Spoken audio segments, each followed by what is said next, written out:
Now married, so her name shall remain like anonymous. Last thing I need is her husband coming over here to try to fucking fight me. Because you know, one thing I've learned in life is if you don't want to fight and somebody wants to fight you, that's not good odds. If somebody wants to fight you and you don't want to fight them, that means you have no reason to fight. So you're not gonna be like, "Arr." The other person's like, "Arr, I want to kick your ass," and you're like, I'm just eating this taco over here. Like, don't fuck me up." You're like, "Can I outrun this motherfucker?" Because if you're not angry, why would you want to fight, right? And the last thing a married man needs is some dude that wrote a song about his wife, right? That's not good. That's not good karma. But anyway, I wrote a song about this dude's wife. Unintentionally, because she was my girlfriend before she was his wife. So the story, the story of the song "Come Out Your Window" is to get this woman. I was 11, she was 11. I figured if I skateboard in front of her house and show her my sick ass skateboarding skills, she'll wanna, "Hi, what's up, big dog? I hope you're not the dude of the lady's story, right? You're not gonna kick my ass, right?" So anyway, back to the story. I figured to seduce this girl, I would show her my sick ass skateboarding skills. Like, I can skateboard, right? But I don't know any tricks. So the plan is a good plan, but I didn't actually have skateboarding skills, so I probably just like ate shit. Across the street there was like a church parking lot. So I figured I'd skateboard real sexy to seduce her, like Romeo and Juliet. So she come out her window, right? Well, god damn it! If I didn't, you know what? It fucking worked. I would skateboard in front of her house, frolicking, and we ended up being girlfriend and boyfriend. You know, uh, I remember how I asked her too. Like, I was so afraid of women. I had like her friend, like we had 3 dial. This is back on the phones when you had to like press a button to you could have 3 lines at once. Actually, I think you can have multiple and multiple. Now come to think about it. But like, I'd call, and this is like your parents' phone. It's not like a fucking cell phone. So I called her friend to call her to ask her if she'd be my girlfriend. And yeah, cute little love story. I don't even know how we broke up. I think I was just scared. Oh, I'm sure you got banned. Everybody gets banned. You're probably funny. My other YouTuber over here. Make sure you follow me on Spotify if you're just tuning in, trying to buy my daughter a house. So, one of the times I went actually inside of her house, her dad showed me his gun rack. And it wasn't too far from the front door. This dude had a huge collection of guns. I think his point was, if you fuck with my daughter, I will shoot you. Message clear. I got the message. I fully understood that gun power is stronger than my willingness to touch his daughter's boobies. So I was very aware that, booby touching might, and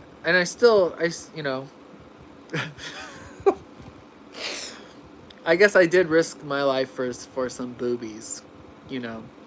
I was an innocent boy, man. I didn't, boobies were like the only thing I was really after at that age. But yeah, what's my Spotify? What do you, Dark Dino Records? Diamond Dark Dino. Holy shit! I need to promote more, I guess, huh? I don't do good at promoting because I think it's. I mean, if you're gonna follow somebody, follow God, right? I mean, but I guess since I'm here on Earth and my daughter wants a bigger house, follow me on Spotify. Because I don't have the donation shit. You can't donate to me. But if you follow my Spotify, Spotify will send me fractions of pennies. So by the time like I'm 182, I might afford to buy my daughter a pair of shoes. But that's, say, backtrack, complete the circle. That's the story of this song, Come Out Your Window. And god damn it, it worked. And here's that song. That song. And thanks for all the likes tonight, guys. Come out your window, won't disappoint you. Come out your window, I swear that I won't disappoint you. Her hair is gold, but now it's purple. So now that lyric though, right there, is not about. I almost said her name. That's not about the woman that we're singing about. That's actually about this woman that I almost married. Her name was Christina. Now, I was married for 10 years. And it was between, basically I was dating two women, and I had to like choose, you know? And considering my marriage lasted 10 years and we divorced, I always thought, you know, maybe I picked the wrong woman. Which will happen, kids. It's okay. But yeah, Christina, I think we probably more were on the same page as opposed to like my ex-wife.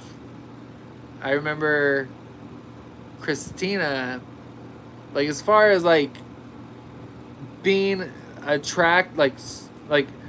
if you were asking me my ex-wife versus Christina, who I was more like attracted to, oh my gosh, I was way more attracted to Christina. And she always had like cool hair. Like she'd always dye her hair different colors, like. But we went to the beach one time, and we were like messing around on the beach, like wrestling. And I have two cameras going. And she like tripped, and she stepped on like a rusty spike, and it went through her foot. And like it fucking freaked me out. And like even as a young man, I think I was like maybe 19 or 20, like seeing a spike go through her foot, and I felt like it was my fault because we were messing around on the beach. And like she has a scar, like I left a scar on her foot. I remember that made me think like I don't want to hurt her.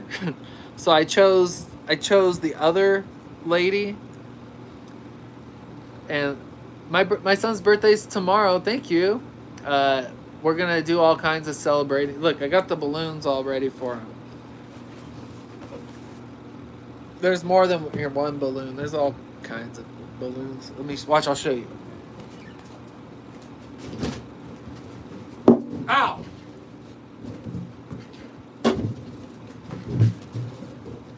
Oh my gosh, I kicked a million balloons and none of them made it into the frame. Thank you. I got him some kick-ass toys too.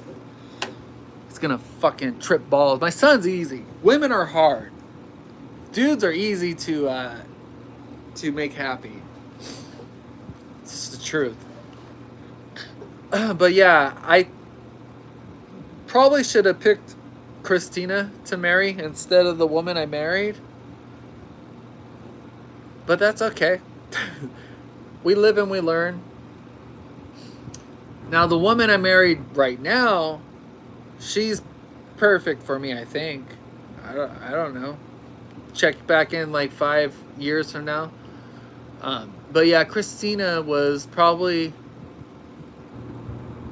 uh, maybe she was the love of my life that I let go, you know. Anyway, this is that song. So this is, it's actually, there's two ladies in this song.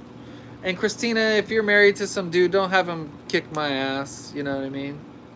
But hey, if you're out there, hit me up. Let me start the song over because I got distracted. Come out your window, won't disappoint you. Come out your window, I swear that I won't disappoint you. Her hair is gold, but now it's purple. It's always changing. I keep saying that girl's amazing.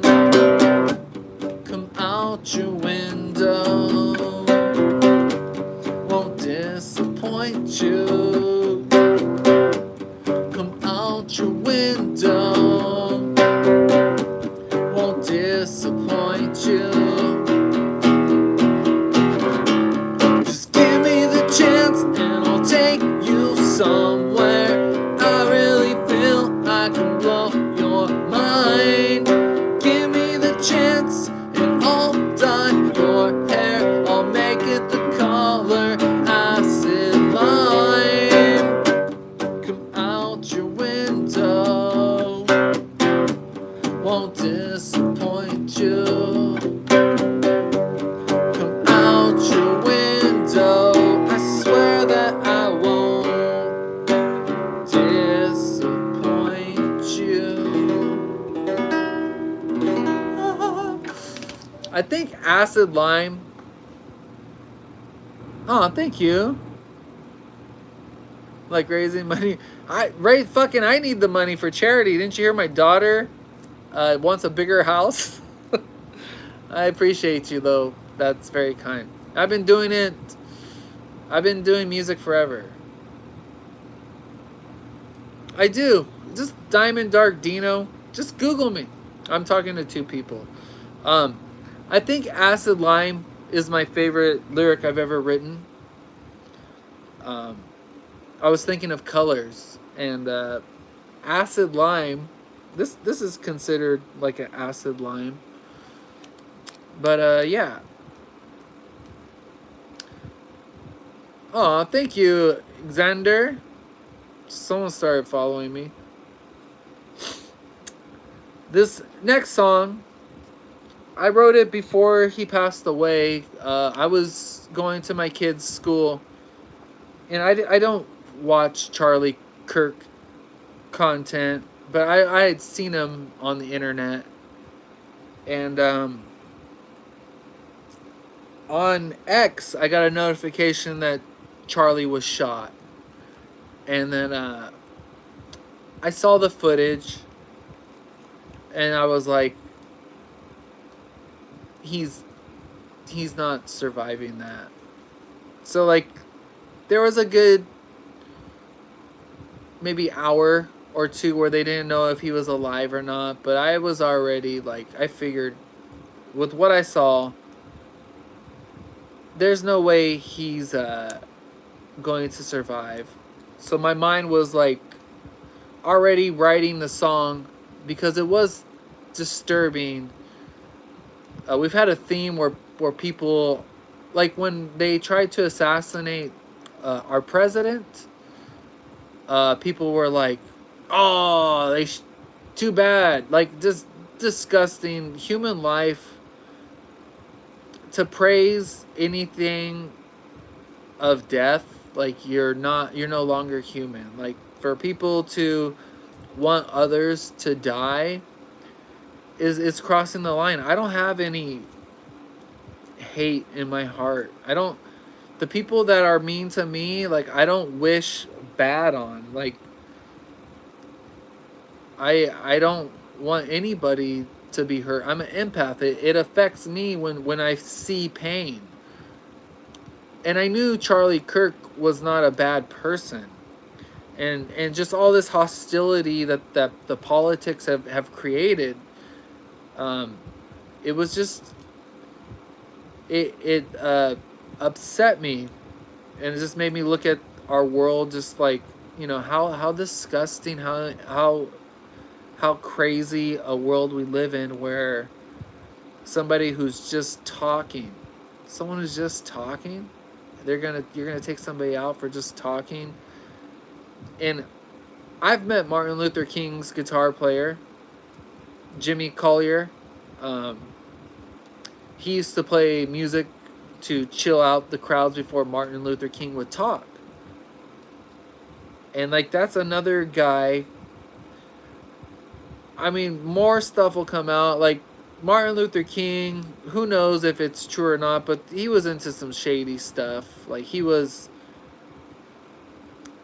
and I could be wrong here, but I'm pretty sure he was unfaithful to his woman, which I was with somebody for 16 years. I was faithful. So for me personally, you just don't cheat. So I consider people that sleep around, like, just trash. But I don't wish bad on people who sleep around. I'll call them a whore, because, like, I do believe shaming works. You know what I mean? But this whole Charlie Kirk thing, to just watch gross people celebrate the death of anybody, is just gross. So this is your song, Charlie. This one's for you. And this is my most popular song ever. So I don't really get excited about that, because it's a song for somebody who passed away, but it is my most successful song.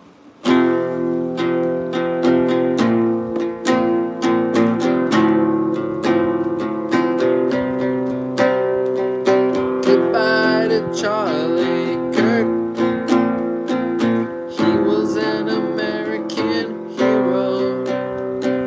Goodbye to Charlie Kirk. You know that he was an American hero. Goodbye to Charlie. Yeah. Goodbye to every little thing you feel. Goodbye to Charlie Kirk. You know that he was an American hero. Don't even try to pray. You know that God is walking away. So goodbye to Charlie. Goodbye to every little thing you feel. So goodbye to Charlie Kirk. You know that he was an American hero. Goodbye, man. Good on you. Good job, Charlie. This one, Silent Radio, when I was in my younger days in, like, this little punk rock band, my singer would call me Silent Radio. He'd also call me Dark Dino. That's where I got my nickname, Dark Dino. He's like, man, when you write, you're so dark. You write so dark. So when I'd show up to band practice, he'd be like, oh, it's Dark Dino. Well, because I write about truth. And the truth is there's a lot of dark in this world. I don't like fabricated songs. I don't like people who write conceptual art. You mean make-believe? Conceptual art is fucking make-believe. I like real. A lot of my content is stuff that you would see in a movie. But some people don't get the oh, thank you. Some people can't accept acting outside of a fucking shitty movie. You know what I mean? Aw, you guys are sweet. To me, like, the whole movie format is done. Like, movies aren't made of quality anymore. Like, they're way too long. They have no purpose. And then they're also just, like, propaganda for some, like, some company, some product. So, like, to me, like, my channels, like, the character Diamond Dark Dino is a movie character. I'm just doing movie shit in real life. Like making a movie come to life. That's what Diamond Dark Dino is. So, anyway, I don't know why I was saying about that. My singer would call me Silent Radio. Probably because I always had music waiting for him, you know? Like, I've always written music, so this is Silent Radio. They call me Silent Radio.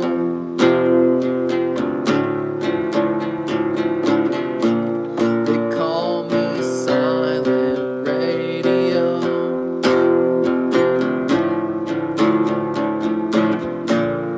Thought I had to let you know.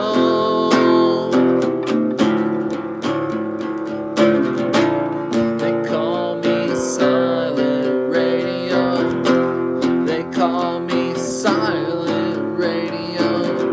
You're like a silent radio. You're like a silent radio. You're like a silent radio.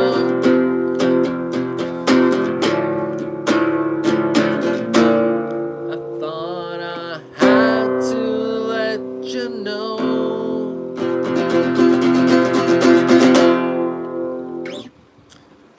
That's Silent Radio. My singer from Lovers and Strangers, a different guy. He believes a song needs 3 parts. Like when I would come to him with songs, and some of my songs, thank you, some of my songs do have 3 parts. Some of my songs have 4 parts. Some of my songs have 1 part. So my whole thing is like, this dude, he's a beautiful artist, but if you're following, if you have a song and it doesn't fit into 3 fucking parts, and this is a lot of the problem with mainstream music. These are the rules that they follow. If you got 2 good parts, they'll put you in the studio and say, no, we need a 3rd part. So this part that they're adding to that song that you guys like is forced, not organic, and not part of the actual song. Oh, you're sweet. Don't worry. Hey, I have a job. I'm a teacher. Don't worry. When I'm begging about the money, we're good. I own a house. I'm making fun of my daughter who said she needs a bigger house.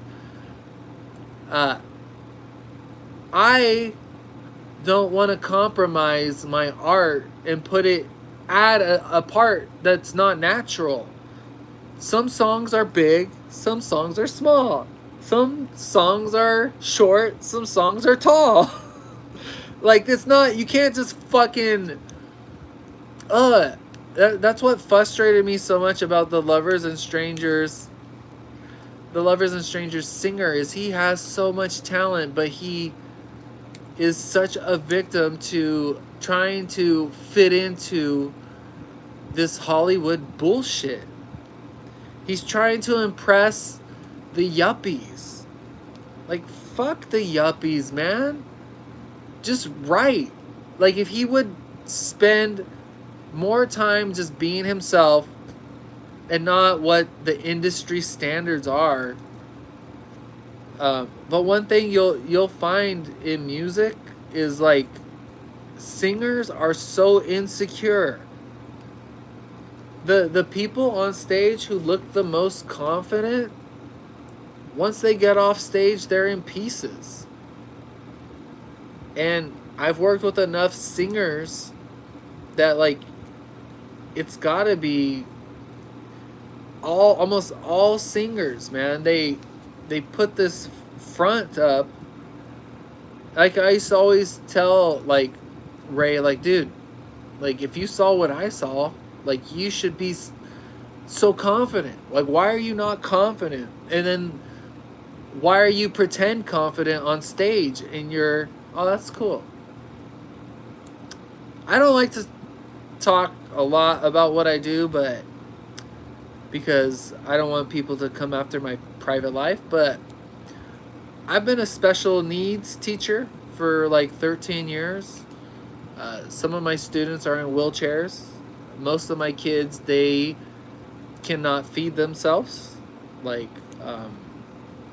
and being around people like that, the contrast between people who just need help to live every day versus civilians who are ungrateful and rude and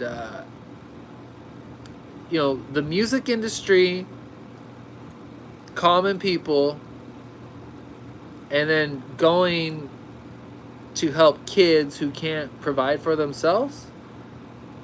Ultimately, all that stuff, I'm sure there's reptilians around too, but doing that for so long, jumping from humble people to music people, about 5 years ago, I became a recluse. Like, I can't be around people anymore. People are disgusting. People don't value anything, you know? People are selfish. People within lovers and strangers, when we're supposed to be a team, were fucking with me. I came from sports. Like, I did not grow up being a musician. I grew up being a baseball player and a football player. To me, if you're on a team, you're family. You don't fuck with your team or your family. You know what I mean? Grace aliens. So when I saw this, like, what do they call it? When I saw the politics really happening in the music industry, yeah, no, oh, dude, but soulless. There's soulless people. Once I saw, like, this political bullshit, and I was probably dealing with it my whole career, but, like, I just didn't notice, you know what I mean? Like, but I think really what woke me up is my college education. They sent my ass to get a degree, and before that I was uneducated, obviously, but taking all these classes, like, stages of life. You know, there's stages of life. If you don't complete a stage of life, you're like this. Just a normal teacher. But we're not normal. Like, special education is its own, like, section. We have, like, facilities that are just for emotionally disturbed, severely disabled, like, you name it. Sometimes general ed falls in there, but those are the kids that are dealing with, like, parent issues. My specialty is nonverbal, severely disabled. I don't do well with general public. Like, when the kids who have behavioral issues, I don't pick up those assignments generally because I don't communicate within the school system as good as a professional teacher would. Remember, I'm coming into the school system late in the game. My background is 16 years in clubs. Smoky clubs around drunk people, you know what I mean? So giving care to kids who are severely disabled, who can't walk, can't talk, that's like you're saying, that is more of like a nursing thing. I trust me, I'm not teaching kids algebra or going through like uh, sometimes I have to, and I've always said this in my I've always said this in preparation in case like I don't know what the fuck I'm talking about. I've never had to do this, but just tell the kids, well, you need to figure that out for yourself. That's what I would say to the kids. But yeah, it's very cool and humbling to be able to help kids. But in contrast, dealing with everyday people, I just can't. I'm a recluse. And that leads us to Shadowy Floor. I wrote this song so many years ago. I want to say 2017. And actually, the demo was so good, I released it recently. Now, this guitar riff in the song, if you ever go and listen to it, Lovers and Strangers guitar player was my guitar hero. Like, he was my hero. And so this song would have been, oh my gosh, this song would have been like 2007. Sorry. But my guitar hero, he started in 1984. I joined in 2006. He was over, like, playing a lot of concerts. So, like, when I joined Lovers and Strangers, like, if they played 5 shows a year, like, they were happy. Well, I was just starting my career. I wanted to be playing every week, which I had a band called the Blonde Alibi that would pick up. So in Monterey, Lovers and Strangers, like, all the promoters knew them. So my band, the Blonde Alibi, I could just tell the promoter, hey, I'm in Lovers and Strangers, I have this other band. They're like, okay, we'll book you. So, like, I did get to be booked a lot with my other band, but Lovers and Strangers is like the Rolling Stones of Monterey. Like, I would have rather played with Lovers and Strangers than my own band. That's how cool they are. But Lovers and Strangers, their guitar player was so cool, like super cool, but he just didn't want to do anything. So this song, Silent Radio, the guitar, it's a lot of delay stuff in the recording. I did that purposely to try to, like, compete, motivate my guitar guy to get him off his ass. Didn't work. He didn't care. But the guitar in this song on the recording is all Steve Sipple. Like, it's all Steve Sipple. Black Flag. I don't know any Black Flag. Well, I'm going to the place where the tough guys go. Come out even tougher. A place where a man, he don't show his feelings. A place where men don't cry. Well, they say I'm being punished. They say I'm being reformed. Someday I'll return. Did they really think that this time it'd work? You know how long it wouldn't. Raptoid Slayer.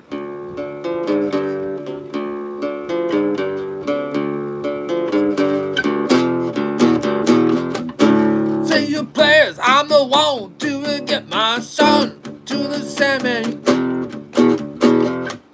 That's not Slayer, huh?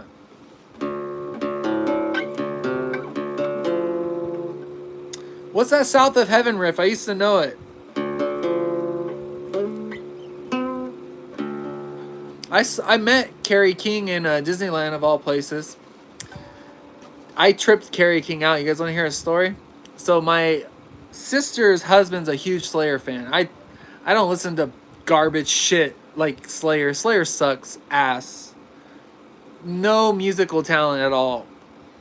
Just fucking... Like, all the bands you listed are fucking trash, Slayer, dude. Sorry, but they are. Just butt rock garbage. But I was endorsed by BC Rich, and Slayer So I know everything about BC Rich. So I knew Kerry King like had these wicked like mockingbirds, like the short horn mockingbird with the Kaler trem. So to get like Kerry King to take a picture with us, I was like, "Hey, Kerry, you mind taking a picture with my sister's husband?" So like he's like, I said, dude, your red BC Rich mockingbird with the short horn is fucking sick. And he's like, because he's a guitar nerd, he knows. It was cool, but his roadie was drunk as fuck.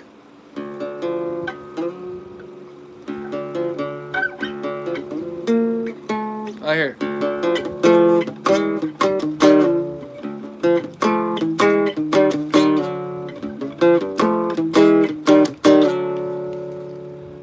Slayer fucking sucks, dude. They're a terrible band. So is Metallica. Like all that shit's horrible, dude. Anything after 1980 is shit. All the great bands come from the 70s. Van Halen, Quiet Riot, Rush. Even though I don't listen to Rush, like if you actually listen to the 80s, the only good bands in the 80s are leftovers from the 70s. The Scorpions are 70s. Ted Nugent's the 70s. Tommy Shaw. Styx is the 70s. ZZ Top, 70s. The Cars, 70s. Wait, what, fucking Motley Crue? Ugh. Poison? Poison's like 84 or 86. Yeah, and even Metallica is so shit. Like, their like first shit is like Dave Mustaine. Well, Dave Mustaine doesn't write good music, and then Metallica like morphs into like just shitty ass garbage with that shitty ass producer Bob Rock. Like Def Leppard. You guys notice country music is just Def Leppard right now? Like, country music is shitty Def Leppard. I played South of Heaven, man. Slayer can't be that good if I fucking pulled that shit out like in 2 seconds. I'm sorry, but you're listening to shit music. Listen to Casey and the Sunshine Band, Frankie Valli and the Four Seasons, man. The Beach Boys. So, the Beach Boys, the band I'm telling you guys about that I was in for 16 years, Lovers and Strangers, guess who recorded their first album? Their first album was recorded at Al Jardine's barn in Big Sur. Like, I come from the Beach Boys ancestry. Lovers and Strangers was born in the Beach Boys studio. I joined them in 2006. They started in 1984. Therefore, my heritage goes back to the Beach Boys. Pretty cool, huh? Dashboard Confessional, like, yeah, I can't think of any of their songs, but they had their moment. They were cool. I like the Replacements. I think the Replacements are cool. Write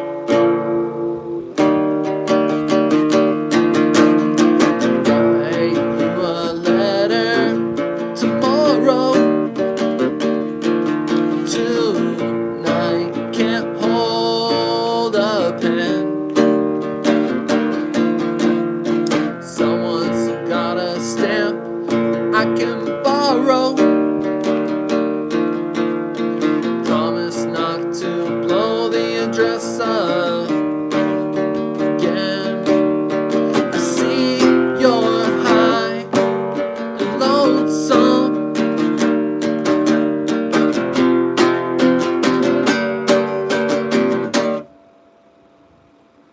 I can't wait, hardly wait. I can't wait, hardly wait. I can't wait, I can't wait. Can't wait, I can't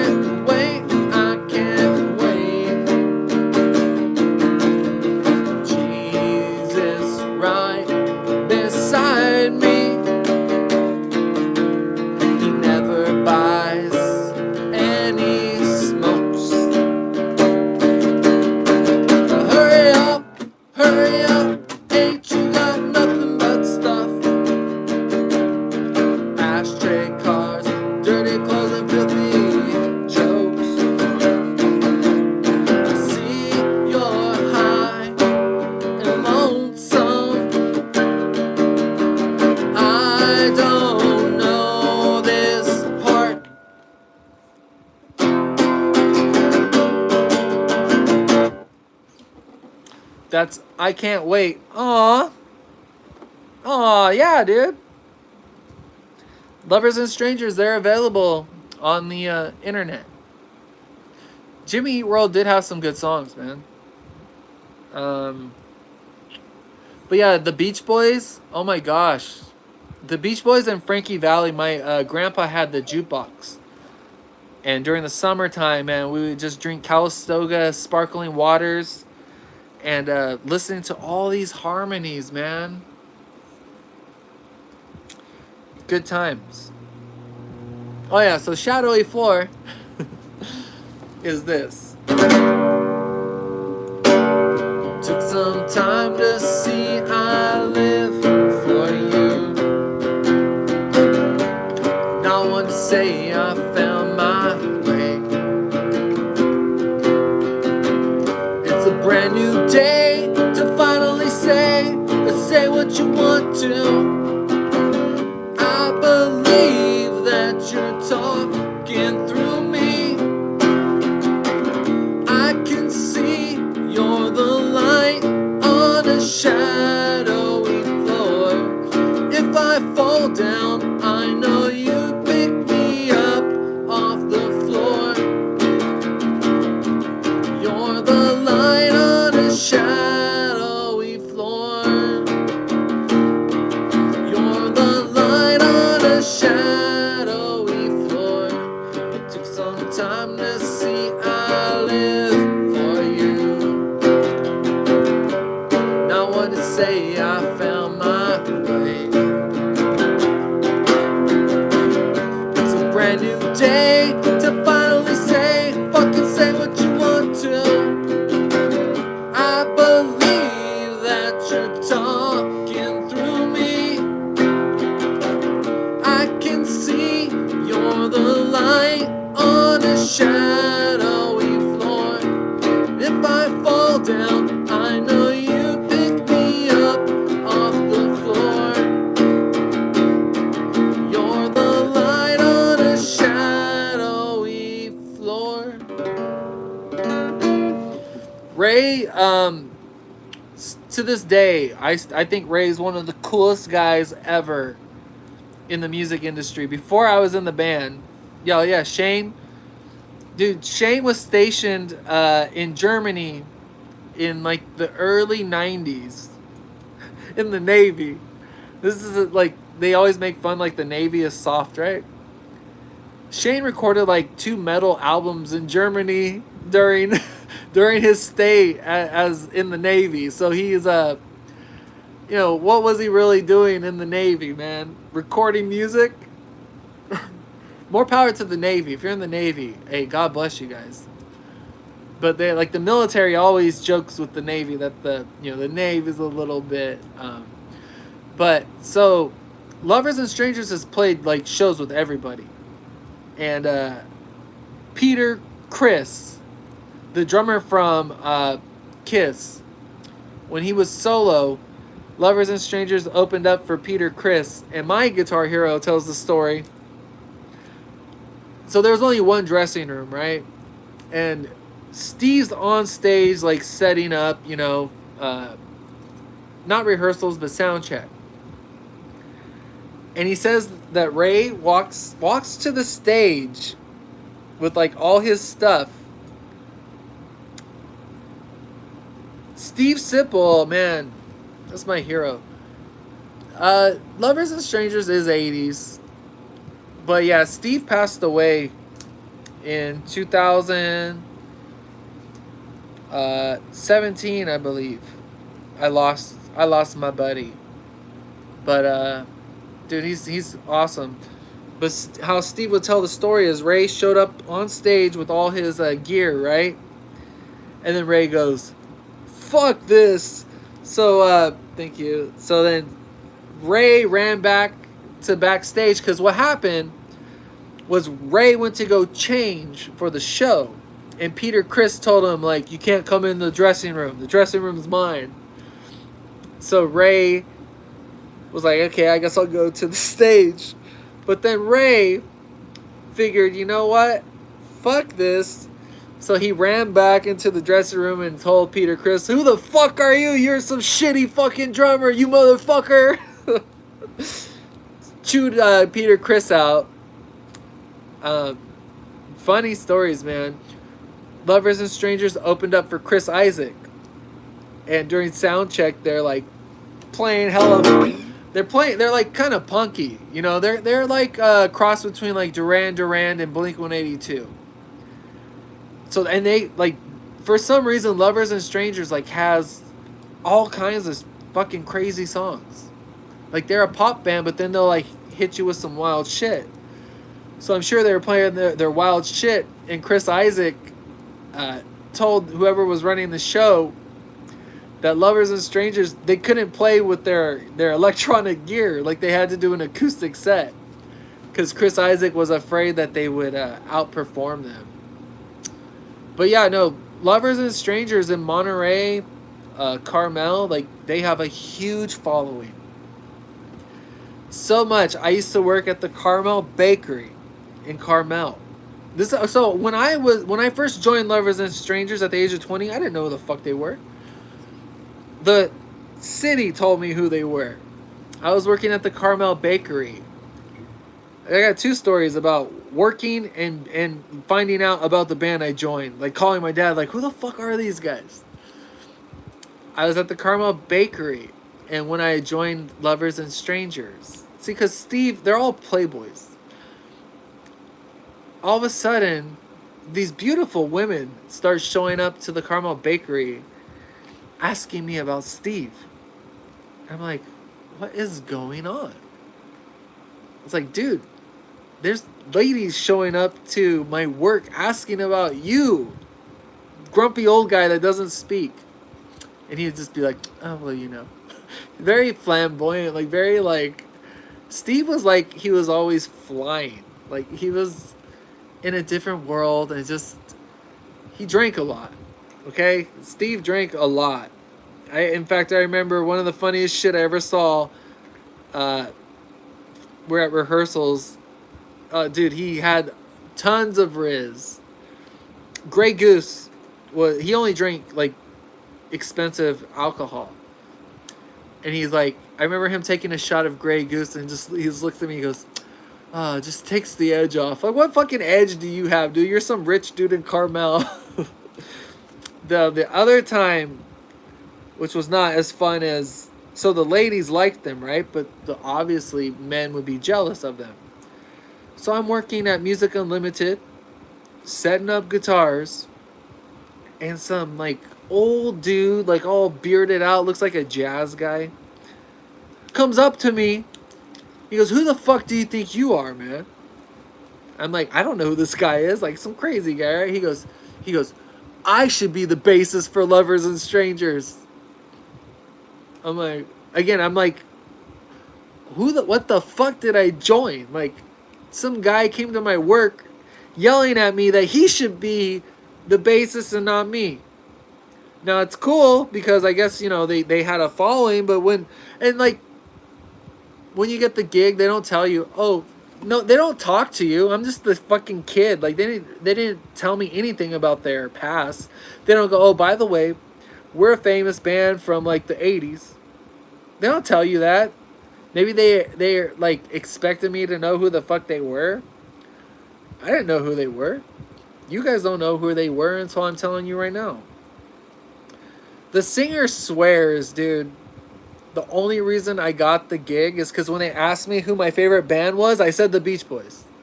And they obviously recorded with the Beach Boys. So much, in fact, yeah, I'm married. This is my second marriage.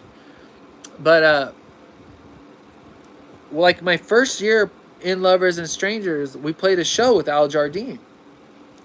And like even backstage, the singer and the guitarist were like, Steve's like, tells Ray, he goes, hey, you think Al remembers that we owe him $5,000? And Ray just goes, you know, Steve, I don't think it's a great time to fucking bring that up. He goes, whether he does or not, it's not up to us to remind him, you fucking idiot. But I will say, well, Ray's still married. Yes, I have 4 kids. 4 that I know of. After my marriage, I was I was single for like 2.5 years, and basically, I basically dated everybody in California. I had I had mentors that showed me the way. Any of my advice to you young kids, just pick up an instrument. It's the greatest icebreaker. Then they'll say, "Oh, you play music." Oh, you play music. Chicks like musicians, especially like milfs. You know, I mean they're basically my age, but like ladies in their 40s and 50s like love a musician. That's what was like. So yeah, I might just have 4, because the ladies I were hanging around with were older. Drums, I don't count drums as an instrument. On your dating app, just tell them you're a singer or a guitarist, and you don't even have to show proof, man. Just say you're a musician. Okay, so this song came out today. This one's called "Break All the Rules," and I wrote this song a long time ago. And I'll eventually record it with drums and stuff, you know. But it's just, I don't know what this song is really. It's just about, kids breaking the rules, you know. It goes like this. I changed it to, because I wrote it before I was a dad, but now that I'm a dad, I put dad in there. So it's like, Dad, we're gonna break all your rules. Yeah, we're gonna. Dad, we're gonna break all your rules. Smoke marijuana.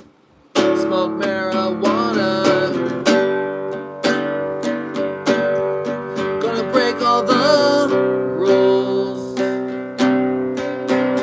Fucking fools. Break all the rules. Fools.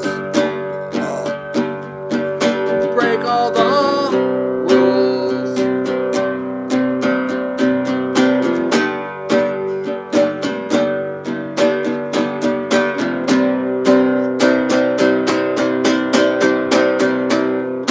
Yeah, we're gonna break all your rules. Yeah, we're gonna. Yeah, we're gonna. Yeah, we're gonna break all your rules. Yeah, we're gonna smoke marijuana.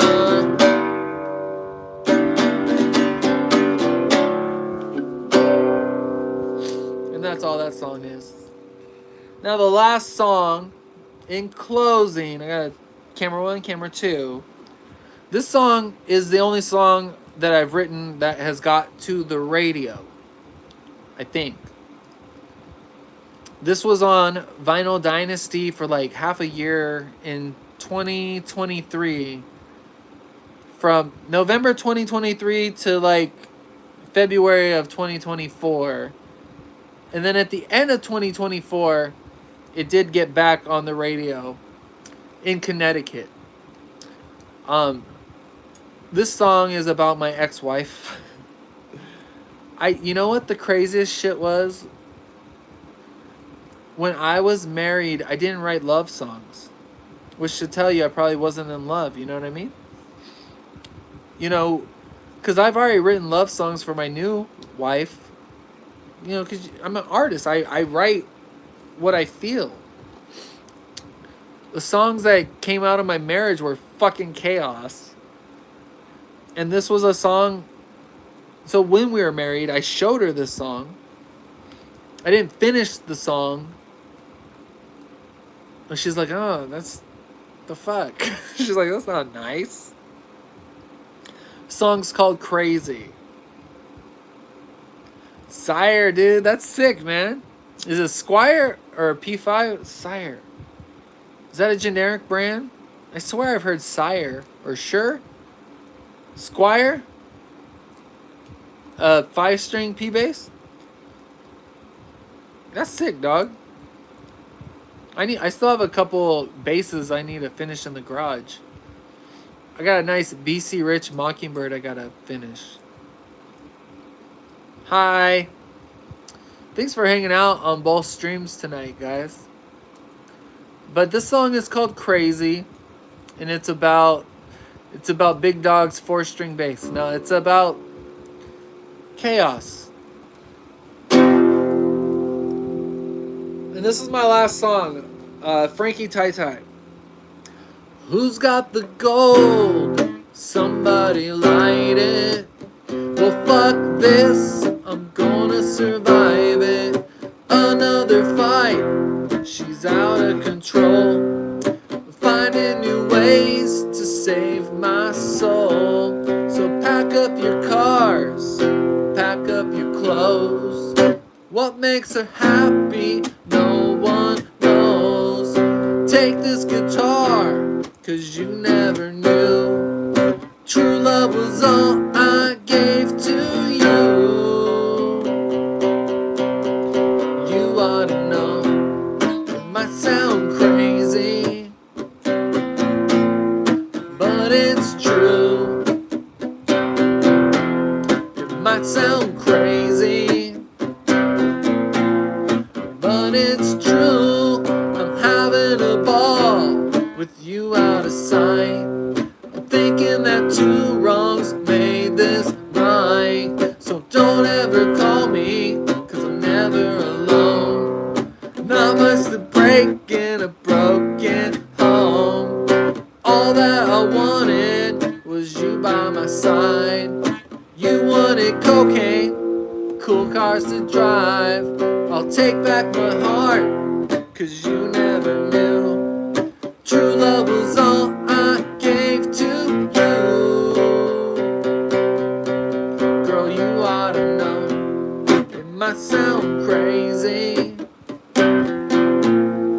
but it's true. It might sound crazy, but it's true. Yeah, yeah, yeah, yeah.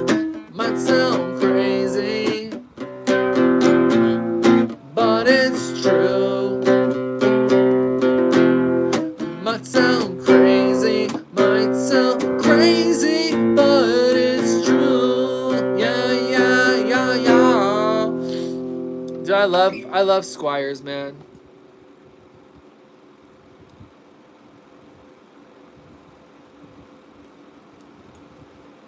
That's cool, man. When I was endorsed by Fender Play, I had all Squires. Maybe Fender removed me from being an endorsee because all I talked about was how Squires were better than Fenders.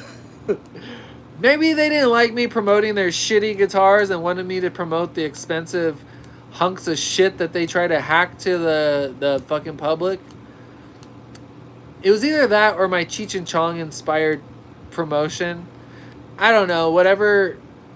Something, oh my gosh. Something Morrison was the guy in charge of my endorsement.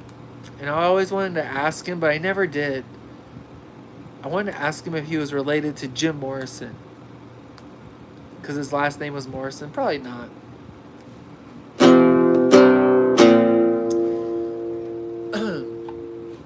Out here in the fields. No, we're not doing that song. What was I going to say? There's a... Oh, this is my song that I wrote. This is the encore. And then I'm going to go to bed. This is the song I wrote for my new wife. Her name's Jenny. Jenny, my little Genevieve. You check my history. Now we're history. To say I'm sorry I wrote this song. Give you the money, play it all day long. Oh, Jenny, you're my little Genevieve. Baby, you check my history. Now we're history. History, Jenny. You mean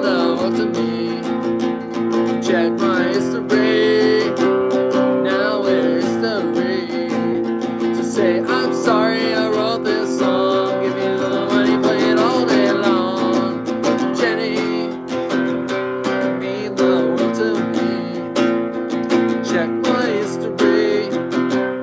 Now history.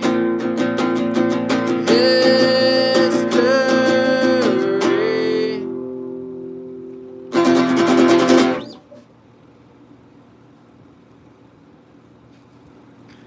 Two-sided, get it? She checked my history, which means she searched my Google history and figured I was okay. And then now we're history. Ooh, god damn, genius lyrics. But follow me on Spotify. I have it on my notes.